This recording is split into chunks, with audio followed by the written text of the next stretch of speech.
It's Lindsay Baker with Action Hour. I have Mieko and Ko here with me, two of the team for the new movie called Unspoken Souls. Welcome, both of you. I am so excited to hear more about your movie.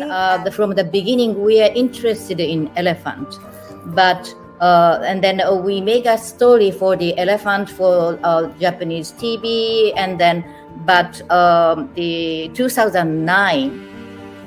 I met Lek Chailert, who is international animal rights activist working for elephant in captive, and then also she is now working for wild elephant also, but mainly captive elephant in Thailand.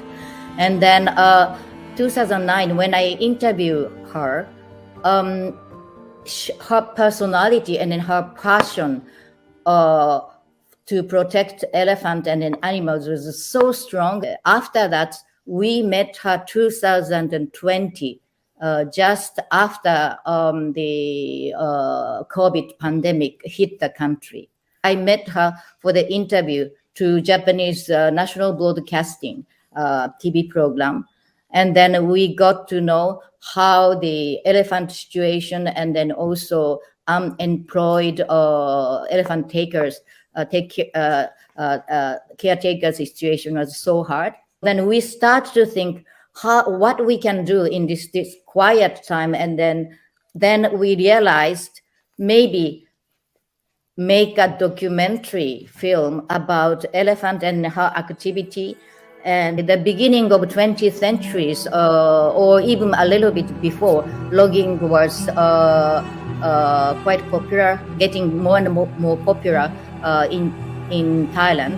And then by then, especially in northern Thailand, the elephant were used. And then the elephant trainer, it was necessary elephant trainer to work with them in the forest. But this one caused quite a serious deforestation. So then 1989, the logging industry was banned. Logging was banned. Elephant caretakers, they lost a job. So their job shifted to the tourism industry, because Thailand is already known as a touristic country. After 2000, after millennium, the Thai government tried to make a tourist direction more, unique, and then by then growing up of tourism industry, the elephant tourism also grow. First, indeed, it was a logging industry, and the captive elephants and ethnic minorities, the mahouts, what that means, elephant caretakers in Thai, they were employed to log within northern Thailand specifically, in other areas as well, but that's where the concentration was very much at. Once logging was banned in 1989, as Mieko said, they lost employment. So then they needed to find a new industry in which these elephants could work. So given that this was in the late 80s, early 90s, Thailand's tourism is really just beginning to open up more to the world and gain more world interest. So that industry begins to grow, and with it, the first style is, of course, elephant camps and elephant rides, but more so camps. And so these are entertainment shows that elephants provide to tourists. Right. But then after the 2000s, where Kun Lek reveals the abuse and exploitation behind such camps, and really more so in the 2010s, that's when there is an increased pressure from the international community for the elephant camp business model to change. So it was from logging, tourism business, and specifically entertainment style, to now a more sanctuary-based model. We call elephant camp, where the tourist can visit to enjoy elephant in a different kind of way. It's grows in 10 years. In last 10 years, about 10 times of the place. to shift from the entertainment style to the more sanctuary style, let's say ethical style. In that point, the Lek worked so hard.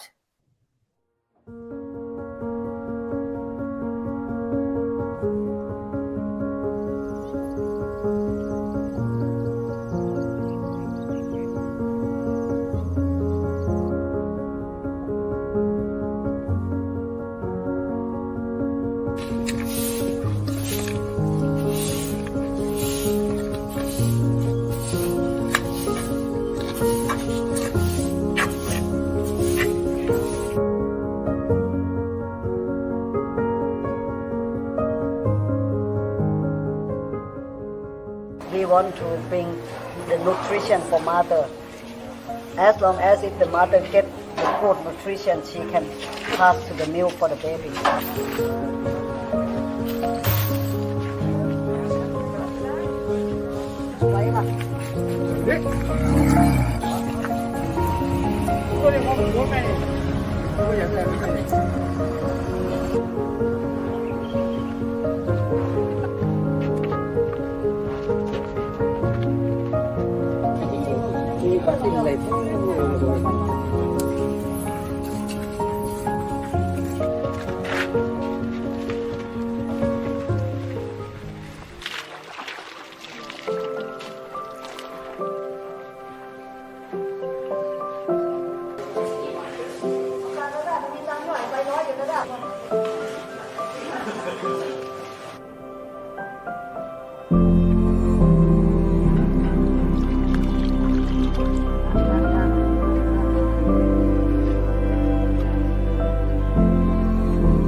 ให้ไกด์อธิบายว่าเมื่อก่อนเนี่ยโชคชัยเนี่ยเคยเป็นช้างแบบนั่งช้างขี่ช้างมาก่อนช้างมาถ่ายรูปด้วยกันแล้วก็พาช้างมาเล่นโคลนเสร็จแล้วพาไปอาบน้ำครับ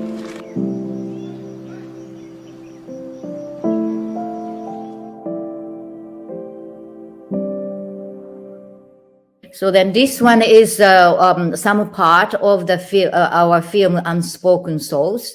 The message is if they can be free or they can enjoy free life, or that is in our hand, the visitors or tourists, right. And then outside the people raise their voice. This is our message to change, to transform more ethical style. But it's still ongoing.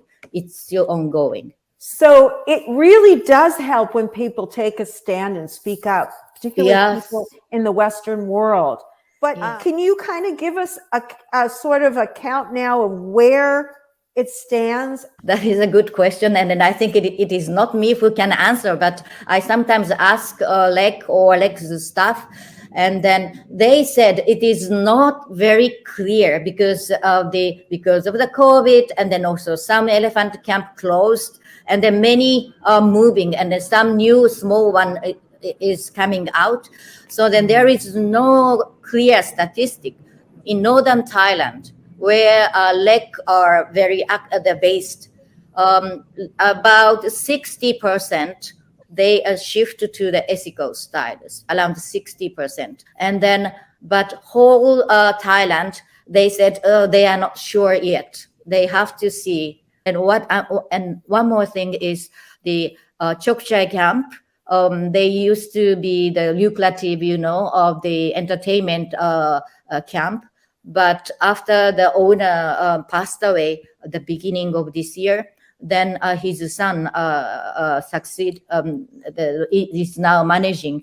He has so many issues to fix, but this young generation is trying to transform through the support of Lek, and that is a hope also. Mieko really made a great point about how the film is really about exploring the changes that the Thai elephant tourism industry is going through Lek's journey and through her encounters, through her struggles, through her really personal challenges that we see in the film. But really the point of the film really comes down to an exploration of not just Lek as a person, but really the complexity of the elephant tourism industry in Thailand. And the fact that it's really interconnected to a lot of elements beyond the industry itself. And I think this really holds true for everything in life, but things are not isolated from each other. They're always connected in a very strong way. And that's what we really want to show through to the viewers of our film, that the elephant tourism industry is actually really interconnected to the issue of ethnic minorities in Thailand and their history, their exploitation by the powers that be, and also at a greater scale, it's also about the exploitation of nature, which is what you exactly mentioned. From the start, Mieko and Yasuhiko, they wanted, of course, they want to bring this film to all age groups of all generations. But then indeed, it's, I think, particularly important for the young generation, my generation, where we have to, take this catastrophic time on our backs and deal with, we're already dealing with it, but really deal with the worst that's about to come. And that means really understanding how our society and how our economy really is interconnected with nature. It was really interconnected with culture. It's really interconnected with our understanding of what is going on. And so I think it's absolutely important for us to inform ourselves as best as we can and to really contextualize issues so that we don't solve them in a way where unintentionally we create more problems. Maybe so the word Pajan, it's very abusive training style, and then but working in the forest is very, very dangerous. And then the tourism industry, they use this training style to do the entertainment show. And what I found when I did interview ethnic people, especially elephant caretaker, they said they don't want to use it. They don't want to do this kind of abusive way. So we really want to deliver this kind of voices. And then especially the people who change or who transform ethical way, they are so happy. They don't need it anymore. Because they don't need to do the performance or a show. They can be more natural way. There's a history of exploitation of ethnic minorities within Thailand, just like anywhere else in the world. And what this has meant is the restrictions of opportunities for these people from all legal aspects, from economic aspects as well. And what this has limited their ability to find employment. Being an elephant mahout, an elephant caretaker, was one of the few sort of secured employment opportunities precisely because they have this long history with elephants. And that really is just the tip of the iceberg of what is really below the surface of the elephant tourism industry, and also the below the abuse and exploitation that tourists see. Again, as you say, one of the main things that people can do is refuse to ride the elephants. Yeah. They can support the ethical treatment of them. And I really think it's wonderful that your movie will bring out the human side of the story, the humans that are being exploited, and of course, the environment, nature. But the most difficult issues is the deforestation issues, and it's not because of logging, but because urbanization. So then the mountainous areas are transformed to the field, crop field, and then they change the how can I say, it's for the agricultural industry. Are you saying that for animal agriculture, wildlands are being taken down and destroyed? Is it happening? Yes, exactly. Yes, in Thailand, exactly. Yeah, and then also what I heard from the one Mahfoud, the elephant caretaker, when he keep all the elephant in the forest nearby, then if they have the elephant goes to the field of the village people, and then conflict happen with the village people. People try to protect their field. People try to attack elephant.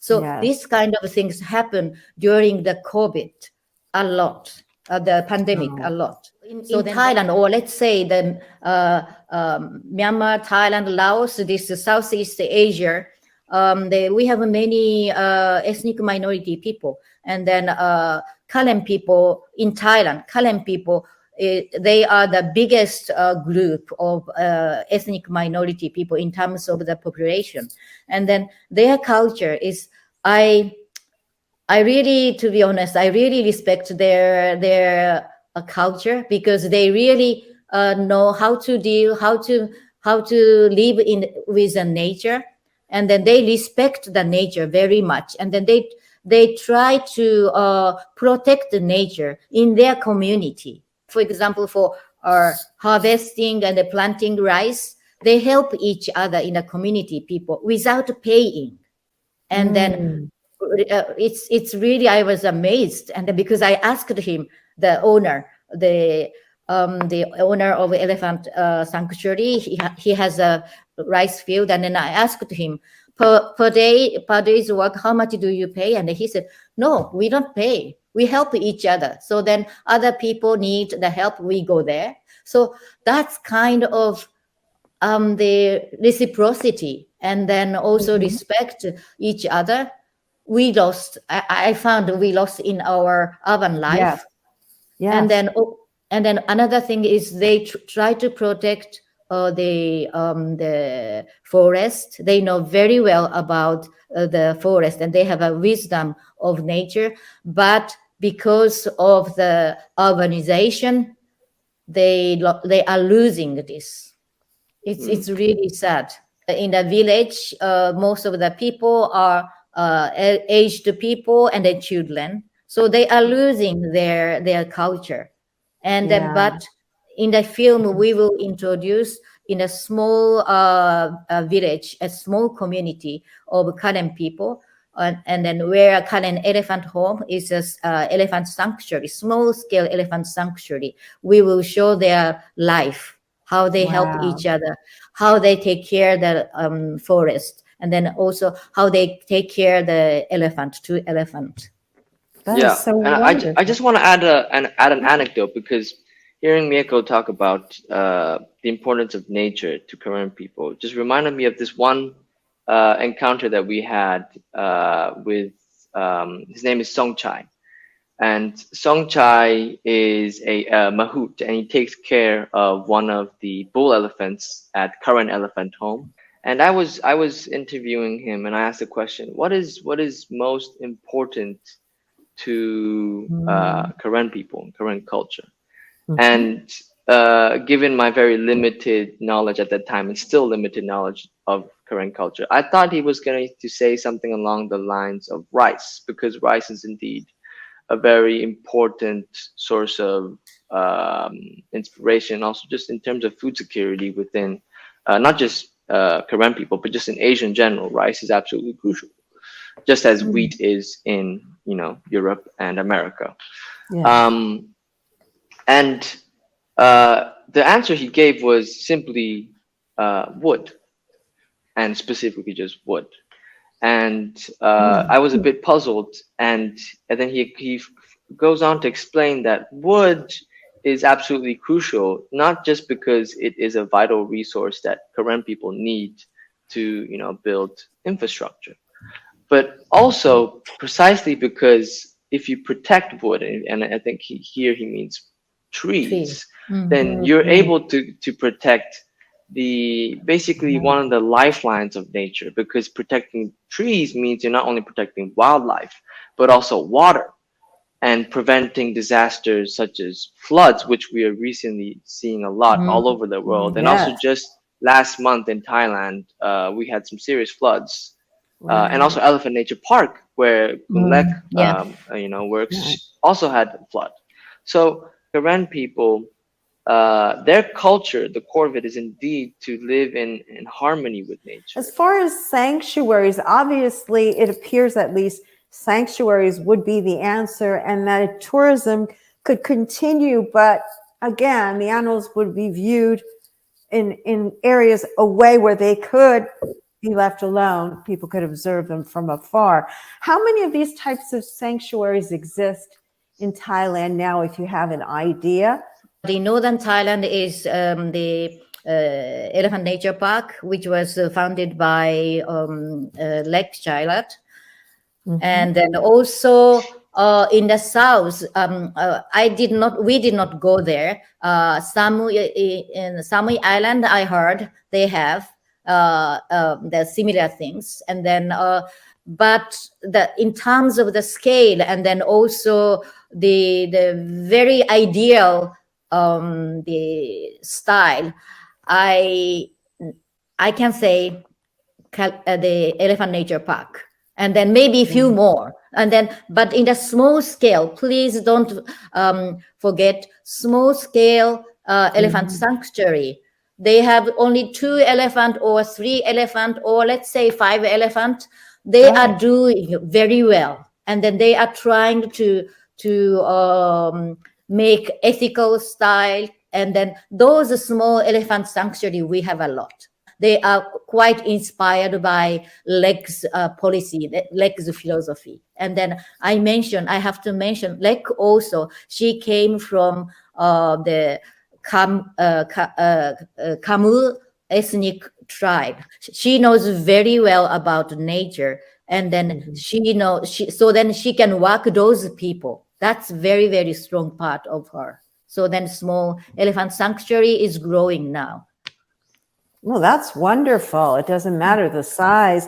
I know you mentioned that about Lek, and I remember seeing the trailer, and I remember seeing her, if you don't mind me saying, make a hat. Yes. That was so incredible. Oh, it's going to rain. And she did mention that her grandfather was a shaman, and taught her how to speak to birds and other animals. Yeah, it's just that the clip that I saw of the movie, I laughed and I cried. It was very, very touching, and I can't wait to see it. Really, I can't wait. So that just brings up the next question. When do you predict that the film will be available for the public viewing? We started this project. People told us you are crazy, but we started this project without any capital, and then we invest our money, and then also we did the crowdfunding in Japan last year, and then this year also. So then the answer is we aim to complete this one late 2023, but we will also our project was selected to do the pitch in the Tokyo Docs, which is the international documentary film event. So that's wonderful. Will you please keep us posted on that, and we would love to perhaps have you come back on and talk about that when you're ready. But in the meantime, if people are interested in the film, how can they contact you? Is it best through the website? Yes, website, and then either we have our Instagram is quite active, so then please contact us through website or Instagram. You are very welcome, and then ask any question. We would like to update what is going on. Everything we do our best to make this film to deliver to the world. And then Lek also, she is really want. Yes, it's very important. I believe it's a very important film. It's very important that you get it out for so many different reasons. I really want in the film, I really want the viewers to see who is Lek, and then as international animal rights activists who fight for the not only elephant, and then who fight for who has been fighting for animals, and also she's working for ethnic minority people, because she came from the same group, same roots.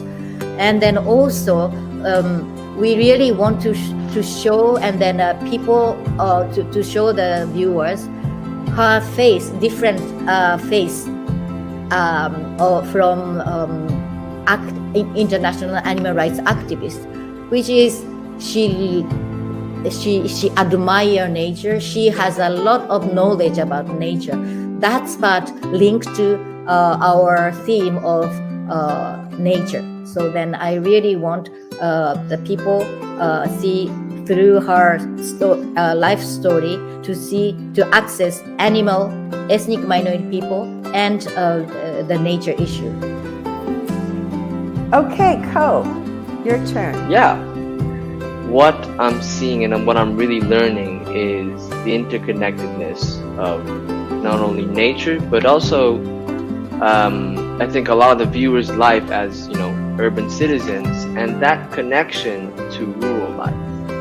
And I think the sort of general consensus or general understanding is that, development, technological advancement, urbanization are great things, and indeed they're absolutely great aspects as well. But through leaving that world, when I go to help with filming, and to see Karen people in nature, growing their rice, and to see their harmonious relationship with elephants, with animals, and with trees. I'm really learning about how our urban life, we're fairly disconnected from that. And to move blindly, not blindly, but to move without reminding ourselves of how we're actually also from there, right, as humans. I think it's extremely important to not forget about that, to not leave it aside, and to really remind ourselves about the importance of nature. And as being back here in Chiang Mai from Amsterdam, Amsterdam is a great city, but it just doesn't have the mountains and waterfalls that Chiang Mai in Thailand has. And every time I leave the office and I go spend time in a waterfall or go spend time hiking, I do feel a lot more refreshed. And I think there's just something so special about nature as humans that we really should protect, and we really should try to make amends with, because again, I'm as a young person, I am indeed horrified about the catastrophic climate situation that we're in. And so I think what I really hope is that, yes, indeed, this reaches young people like me, and to really inspire and give them a hint of what we really should protect and value. And I really enjoyed learning more about your film. I can't wait till it comes out. For those of you that are on listening to us, the film is Unspoken Souls, and you can reach them through social media, Instagram. Yeah, Lindsay, sorry, can I add just one thing that it's crucial that we actually forgot to talk about? Oh, yes, go ahead. An important announcement that we wanted to make was that we are actually organizing an international crowdfunding campaign on Indiegogo. And to be completely transparent, we're of course still in production, and we believe we're 60 to 70% done with filming, and after that we still have post-production. So we still have a decent way to go.